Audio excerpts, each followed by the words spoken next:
Anything else come up in consultations or cases? Yeah, so let me think. This week I did have another case where, well, I guess I shouldn't say I had another case. I've had two cases this week where we got approved NIWs and the employer has come back and asked the employee in a somewhat sketchy way for copies of the petition. And I mean, it's fine to share a copy of the petition with your employer.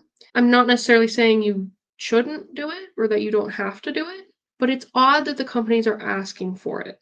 I had one situation where the company asked for it, apparently to ensure that the details of the H-1B extension matched up with the EB-2 NIW. And I cautioned my client a little bit on that because the EB-2 NIW is not supposed to match up with the H-1B. The H-1B describes how the company is going to employ the person, going to set out the job duties that the person is assigned, but it doesn't talk about the person's personal plans or personal endeavor or any activities outside of employment. Whereas the EB-2 NIW is all about the personal plans. And so, like, I handle cases all the time where the employee that I'm working with is already has a foot out the door and they're moving on from their company. And we say that in the petition. Like, we say they're looking for jobs at this company, that company, looking to pivot into this area or that area, have these certifications and are well positioned to do this or that. I mean, I would never want my client to share that type of petition with their current employer. I just feel like that would be very bad for their employment. In the two situations I'm dealing with right now, they're fine. I think the petitions do mostly describe the work at the employer. There doesn't seem to be any plan to leave the employer, so I mean, I guess it's fine to share. I just think the inquiry or the way the companies are asking is a little odd. I think that a lot of the companies are asking because they just want to see, well, how did this employee get approved? But they should just say that.